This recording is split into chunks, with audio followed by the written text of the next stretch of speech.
السلام علیکم، میں ہوں قاسم علی، جاوید پبلشرز بولتی کتابوں کے پلیٹ فارم سے آپ کو خوش آمدید کہتا ہوں۔ آج ہم نے زینہ اردو جماعت پنجم کا سبق نمبر 5 پڑھنا ہے، جو ہے ایفائے عہد، یعنی وعدہ پورا کرنا۔ وعدہ پورا کرنا اخلاقیات میں شامل ہوتا ہے۔ اس سبق کو پڑھ کر بچے جو ہے وہ متن کو سمجھ سکیں گے اور متن کو روانی سے پڑھنے کی صلاحیت آ جائے گی۔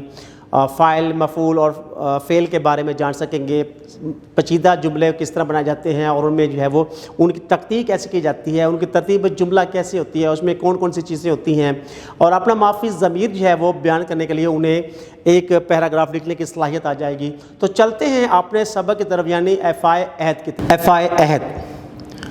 استانی جی جماعت میں داخل ہوئیں تو اسد اور علی کسی بات پر جھگڑ رہے تھے۔ استانی جی کے پوچھنے پر علی نے جواب دیا، اسد نے کل پڑھنے کے لیے میری کتاب لی تھی اور کہا تھا کہ اگلے دن پڑھ کر واپس کر دے گا، اور اب یہ مجھے میری کتاب واپس نہیں دے رہا۔ استانی جی، بتاؤ اسد، علی کی کتاب کہاں ہے؟ اسد ڈرتے ہوئے، استانی جی، علی کی کتاب مجھ سے گم ہو گئی ہے۔ استانی جی اسد سے رخ موڑ کر جماعت کو مخاطب کرتے ہوئے، بچوں یاد رکھو، مومن کی بڑی نشانیوں میں سے سچ بولنا، وعدے کی پابندی کرنا اور امانت میں خیانت نہ کرنا شامل ہے۔ اسد نے ایک نہیں 3 غلطیاں کی ہیں۔ پہلی غلطی یہ کہ اس نے علی کو سچ نہیں بتایا کہ اس کی کتاب گم ہو گئی ہے۔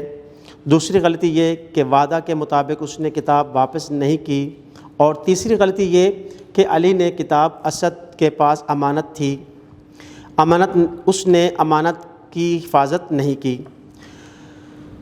آپ سب جانتے ہیں کہ ہمارے پیارے نبی حضرت محمد رسول اللہ صلی اللہ علیہ وآلہ وسلم کے سچ بولنے اور امانت کی حفاظت کرنے کی وجہ سے کفار مکہ آپ صلی اللہ علیہ وآلہ وسلم کو صادق اور امین کہہ کر پکارتے تھے۔ اس کے ساتھ ساتھ ہمارے نبی صلی اللہ علیہ وآلہ وسلم وعدے کے بے حد پابند تھے۔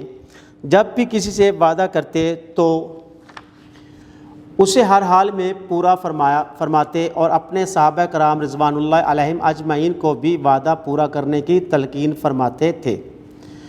اشرف ایک طالب علم، استانی جی ہمیں وعدے کی پابندی سے متعلق نبی پاک صلی اللہ علیہ وآلہ وسلم کی زندگی سے کوئی واقعہ سنائیں۔ استانی جی، نبوت سے پہلے کا ذکر ہے، آپ صلی اللہ علیہ وآلہ وسلم نے مکہ کے ایک شخص عبداللہ سے کوئی معاملہ کیا۔ جس جگہ یہ معاملہ طے پایا، عبداللہ آپ صلی اللہ علیہ وآلہ وسلم کو یہ کہہ کر وہاں سے چلا گیا کہ آپ صلی اللہ علیہ وآلہ وسلم یہیں ٹھہریے، میں ابھی آ کر حساب کرتا ہوں۔ آپ صلی اللہ علیہ وآلہ وسلم نے اس سے وعدہ کر لیا کہ میں تمہارے واپس آنے تک یہیں ٹھہروں گا۔ ادھر عبداللہ کو اپنی بات کا دھیان نہ رہا۔ 3 دن کے بعد خیال آیا تو دوڑے اس جگہ پہنچے جہاں آپ صلی اللہ علیہ وآلہ وسلم کو چھوڑ گئے تھے۔ دیکھا تو آپ صلی اللہ علیہ وآلہ وسلم وہیں بیٹھے تھے۔ عبداللہ بہت شرمندہ ہوئے اور معافی مانگنے لگے۔ آپ صلی اللہ علیہ وسلم نے فرمایا، میں 3 دن سے یہاں تمہارا انتظار کر رہا ہوں، اگرچہ تم نے مجھے تکلیف دی ہے لیکن میں تمہیں معاف کرتا ہوں۔ نعمان ایک اور طالب علم، استانی جی یہ تو ہم نے جان لیا کہ ہمارے آخری نبی حضرت محمد رسول اللہ صلی اللہ علیہ وآلہ وسلم وعدے کی بہت زیادہ پابندی کرتے تھے، تو کیا آپ صلی اللہ علیہ وآلہ وسلم کے صحابہ کرام رضوان اللہ علیہم اجمعین بھی وعدے کے پکے تھے؟ استانی جی مسکراتے ہوئے، بہت اچھا سوال ہے بچوں، ہمارے نبی کریم صلی اللہ علیہ وآلہ وسلم کی طرح ان کے صحابہ کرام رضوان اللہ علیہم اجمعین بھی وعدے کی پابندی کرتے تھے۔ میں آپ سب کو حضرت محمد رسول اللہ صلی اللہ علیہ وآلہ وسلم کے صحابہ کرام رضوان اللہ علیہم اجمعین میں سے خلیفہ دوم حضرت عمر فاروق رضی اللہ تعالیٰ عنہ کے وعدے کی پابندی سے متعلق ایک واقعہ سناتی ہوں۔ ملک ایران کے ایک صوبے کے حاکم کا نام ہرمزان تھا۔ مسلمانوں کے ساتھ ہرمزان کی کئی جنگیں ہو چکی تھیں۔ ہر جنگ میں وہ ہار کر میدان سے بھاگ جاتا۔ ایک جنگ میں ہار کر اس نے مسلمانوں سے صلح کر لی اور صلح کے بدلے میں جزیہ دینے کا وعدہ کیا۔ استانی جی، جزیہ کیا ہوتا ہے؟ استانی جی: بیٹا، اسلامی حکومت غیر مسلموں سے ان کی جان و مال کی حفاظت کے بدلے جو ٹیکس لیتی ہے اسے جزیہ کہتے ہیں۔ یہ کہہ کر استانی جی نے واقعہ وہیں سے شروع کیا جہاں سے سلسلہ ٹوٹا تھا۔ ہرمزان نے وعدہ تو کر لیا مگر اس نے وعدہ پورا نہ کیا۔ تیسری مرتبہ مسلمانوں کے ساتھ جنگ میں اسے بری طرح شکست ہوئی۔ ہرمزان کو قیدی کی حیثیت سے خلیفہ وقت کے دربار میں پیش کیا گیا۔ خلیفہ نے پوچھا، تو بار بار بدعہدی کیوں کرتا ہے؟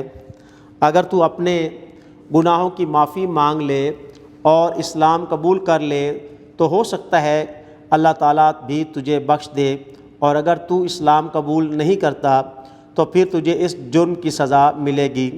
ہرمزان نے خلیفہ کی بات ماننے سے انکار کر دیا۔ خلیفہ وقت حضرت عمر فاروق رضی اللہ تعالیٰ عنہ نے ہرمزان کو قتل کرنے کا حکم صادر فرما دیا۔ جب جلاد آ گیا تو ہرمزان نے پانی پینے کی درخواست کی اور خلیفہ سے وعدہ لیا کہ جب تک میں پانی نہ پی لوں آپ مجھے قتل نہیں کروائیں گے۔ حضرت عمر فاروق رضی اللہ تعالیٰ عنہ نے فرمایا، تم خوف نہ کھاؤ، میں وعدہ کرتا ہوں جب تک تم یہ پانی نہیں پی لیتے تمہیں کوئی نقصان نہیں پہنچایا جائے گا۔ یہ سن کر ہرمزان نے پیالہ پٹک کر توڑ دیا اور کہا کہ آپ مجھے قتل نہیں کر سکتے کیونکہ آپ فرما چکے ہیں کہ جب تک میں یہ پانی نہیں پیوں گا مجھے کوئی نقصان نہیں پہنچے گا۔ اب یہ پانی مٹی میں مل چکا ہے۔ حضرت عمر فاروق رضی اللہ تعالیٰ عنہ کو اس دھوکہ دہی پر غصہ تو بہت آیا، لیکن آپ نے فرمایا، ہرمزان تم نے مجھے دھوکہ دیا ہے لیکن میں تجھے دھوکہ نہ دوں گا، کیونکہ اسلام نے ہمیں وعدہ پورا کرنے کی تعلیم دی ہے اور میں اپنا وعدہ ضرور پورا کروں گا۔ ہرمزان حضرت عمر فاروق رضی اللہ تعالیٰ عنہ کے FIS سے اتنا متاثر ہوا کہ اس نے اسلام قبول کر لیا۔ بچوں، اس واقعے سے ہمیں کیا سبق ملتا ہے؟ سب بچے یک زبان ہو کر بولے کہ ہمیں ہر حال میں اپنا وعدہ پورا کرنا چاہیے۔ یہ سب واقعات سننے کے بعد اسد کو اپنی غلطی کا احساس ہوا اور اس نے علی سے معافی مانگی اور کہا، میں کل تمہیں نئی کتاب لا کر دوں گا۔ علی نے اسد کو معاف کر دیا۔ استانی جی نے دونوں بچوں کو شاباش دی۔ ہم نے نثر پڑھی۔ ویڈیو دیکھنے کا بہت بہت شکریہ۔ اپنا بہت سارا خیال رکھیں، جڑے رہیں بولتی کتابوں کے ساتھ۔